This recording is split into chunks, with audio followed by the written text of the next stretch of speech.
Oi, pessoal! Sejam bem-vindos. Hoje a nossa conversa vai, assim, direto ao ponto, né? Como é que a gente sabe se o transporte público da nossa cidade é bom de verdade? O que define aquela sensação de, isso aqui funciona, ou então, puxa, deixa muito a desejar? Para investigar isso, a gente vai se basear nos pontos de um documento técnico, sabe?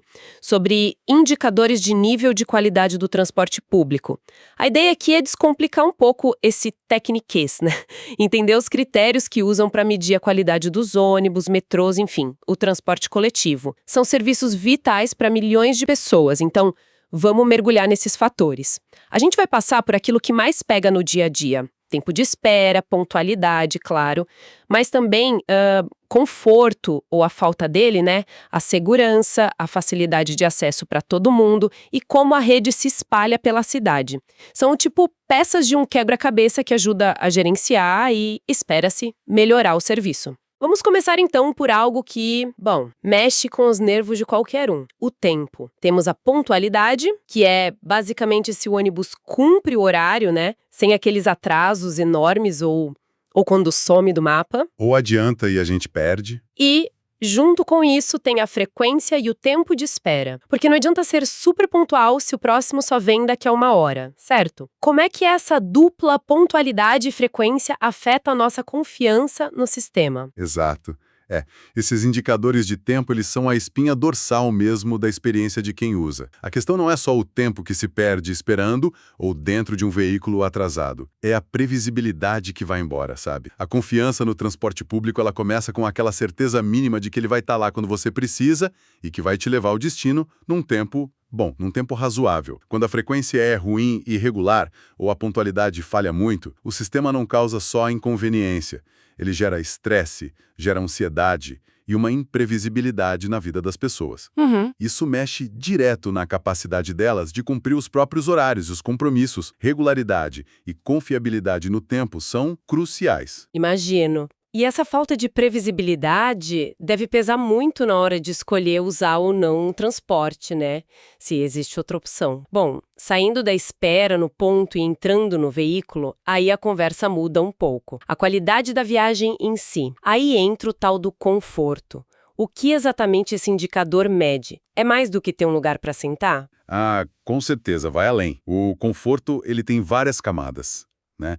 A lotação é uma das mais óbvias. Viajar espremido, sem conseguir se mexer, é péssimo para todo mundo. Nossa, nem me fale. Mas inclui também o estado de conservação dos veículos. Limpeza, manutenção em dia, sabe, sem aqueles barulhos estranhos ou aquela trepidação toda. E, claro, o conforto térmico e ambiental. Ar-condicionado funcionando direitinho, ou pelo menos uma boa ventilação. Iluminação boa, assentos minimamente decentes. É verdade. Pode parecer secundário para alguns, mas olha, a falta de conforto desanima muito o uso regular do serviço, principalmente em viagens mais longas. É interessante pensar nisso. Como o desconforto pode até ser um fator de exclusão, né? Mesmo que indireto, se a viagem é um sofrimento, quem tem como busca outra alternativa. Agora, junto com isso, vem um ponto que preocupa demais: a segurança. Como é que esses indicadores conseguem capturar algo tão complexo?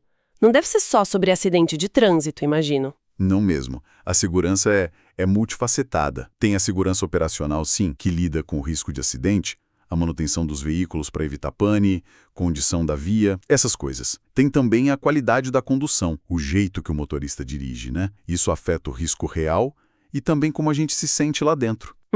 E um ponto fundamental: a segurança pessoal, que é a percepção e o risco real de furto, assalto e importunação. Dentro do ônibus, do trem e também nos pontos, nas estações. Medir isso de forma completa é um desafio enorme, viu? E essa diferença entre percepção e realidade deve ser delicada, né? Um lugar pode até ter estatística baixa de crime, mas se é escuro, isolado, a sensação de insegurança vai lá para cima.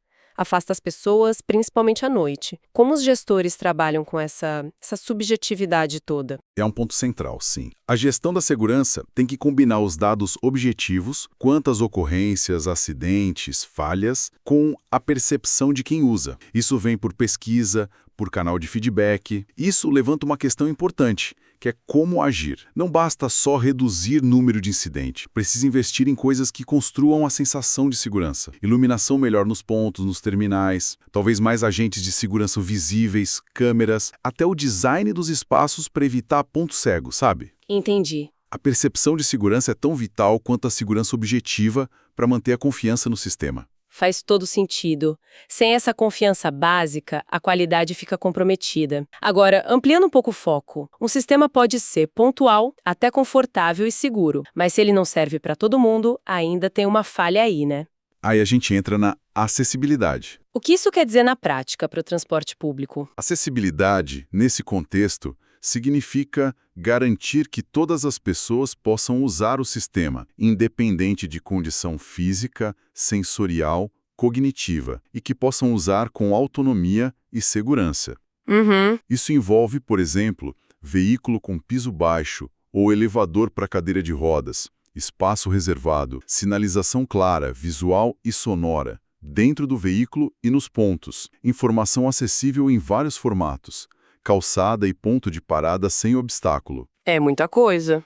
É sim. Se conectarmos isso ao quadro geral, olha, acessibilidade não é um extra, é garantir o direito à mobilidade, o direito à cidade para todo mundo. Um sistema que exclui pessoa com deficiência, idoso ou qualquer pessoa com mobilidade reduzida, ele não está cumprindo a função social básica dele. E essa acessibilidade tem que estar ligada à rede toda.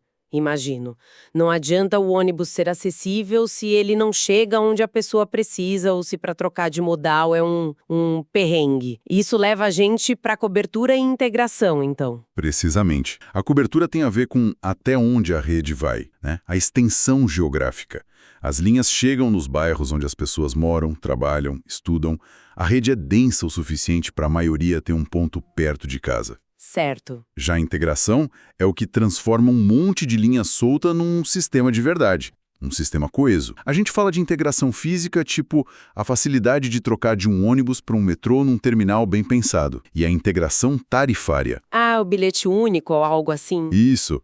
Poder usar vários transportes pagando uma vez só, ou com desconto, usando um cartão só. Parece sim um dos maiores desafios, né? Especialmente em cidade grande, com vários tipos de transporte, às vezes várias empresas. Sem dúvida. Uma integração ruim pode deixar a viagem muito mais longa, muito mais cara. Com certeza. Uma integração que funciona bem é o que torna o transporte público competitivo de verdade com o carro com a moto. Quando ela é boa, as pessoas conseguem combinar os modos para otimizar a viagem, chega mais rápido em vários lugares da cidade. Sem isso, o sistema fica todo picado, ineficiente e menos interessante para usar. Pois é, a falta de integração, seja física ou tarifária, é uma barreira enorme para muita gente que poderia usar o transporte público. Bom, já mapeamos vários pontos aí que são chave para a qualidade. Mas como é que isso tudo vira número?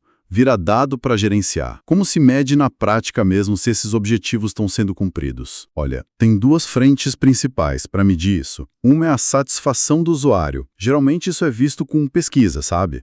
Pesquisa periódica. Elas tentam pegar a percepção direta de quem usa o serviço sobre tudo isso que a gente falou. Pontualidade que a pessoa sentiu, conforto, segurança, limpeza, como foi o atendimento, a informação. É a visão quente da experiência vivida mesmo. E a outra frente? A outra frente são os indicadores operacionais. Esses são os dados mais frios, mais objetivos, que a própria operação do sistema coleta. E o que entra aí nesses operacionais? Cumprimento de horário, número de viagens feitas? Exatamente isso. Entra tipo o percentual de viagens que foram feitas comparado com o que foi planejado, o índice de cumprimento de partida nos horários certinhos, o índice de regularidade, para ver se os intervalos entre os veículos estão sendo mantidos, a idade média da frota. Ah, importante. Sim, um percentual da frota, que tem item de acessibilidade, de conforto, tipo ar-condicionado, índice de manutenção, tempo médio que as linhas levam para fazer o percurso, são métricas que mostram se a máquina está rodando como deveria, de acordo com o contrato, com os padrões técnicos. E por que é tão importante cruzar esses dois tipos de informação? A percepção de quem usa e os dados da operação. É fundamental, porque os dados operacionais mostram o desempenho técnico, mas eles não pegam a experiência completa. Um ônibus pode cumprir o horário perfeitamente, O indicador operacional está ótimo, mas está sempre lotado, sujo. Aí a satisfação do usuário vai lá para baixo. Verdade. Ou o contrário, né? Um serviço pode ter uns atrasinhos, mas ser visto como bom, porque é limpo, confortável, motorista gentil. Combinar a percepção do usuário com os dados da operação dá um diagnóstico muito mais certeiro dos pontos fortes e fracos. Aí os gestores, as empresas, podem focar a melhoria onde realmente precisa, ou onde o impacto na percepção é maior. Para tentar juntar tudo isso, o documento que a gente está usando cita o exemplo de São Paulo, com o Índice de Qualidade do Transporte, o IQT.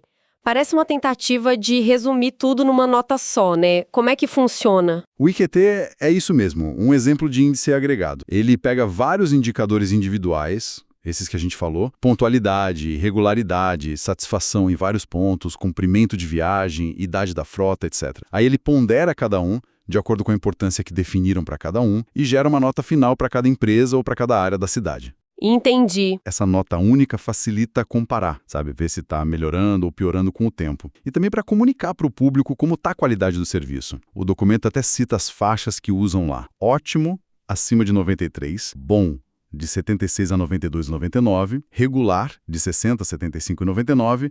E ruim, abaixo de 60. Então, tem um índice assim, quer dizer que existe uma régua mais clara, né, para cobrar resultado das empresas e até para o público entender melhor como está o desempenho. Não fica só no eu acho que. Exato. Esses indicadores, esses índices consolidados, eles são ferramentas de gestão muito importantes, tanto para os gestores públicos quanto para as empresas que operam e para os órgãos que regulam. Servem de base para fiscalizar os contratos, para planejar a curto e longo prazo onde investir, que linha criar ou mudar, quando trocar os ônibus. Podem até influenciar quanto a empresa vai receber ou o preço da tarifa. O objetivo final é usar essa base técnica operacional para empurrar um ciclo de melhoria contínua, buscando um transporte público que sirva de verdade à população e traga benefícios para a cidade toda, sociais, econômicos e ambientais. É a base para cobrar a responsabilidade do sistema, né? Para accountability. Entendido. Então passamos por várias lentes para olhar para o transporte público. O tempo, que é crucial para a confiança, a experiência dentro do veículo, conforto e segurança, incluindo a percebida, a capacidade de incluir todo mundo com acessibilidade e de chegar em todo lugar com cobertura e integração. E, por fim, como tudo isso é medido e vira gestão, com indicadores e índices como o IQT. Fica bem claro que qualidade é algo com muitas dimensões, né? E entender isso ajuda a gente a ser um usuário mais consciente e um cidadão mais exigente também. Perfeito. E talvez, para a gente fechar aqui a conversa e deixar uma provocação para quem está acompanhando a gente, nós falamos bastante dos fatores técnicos, operacionais, que definem e medem a qualidade. Pontualidade, lotação, idade do ônibus, acessibilidade, mas pensando na experiência de cada um. Para além dessas métricas mais objetivas, que outros elementos talvez mais sutis, sei lá, ligados às interações humanas, ao barulho dentro do veículo, ou até mesmo a beleza, o design das estações, dos pontos, o que mais será que forma a nossa percepção final? Se aquele transporte é bom ou ruim para a gente no dia a dia? O que mais influencia essa avaliação, que no fundo é tão pessoal?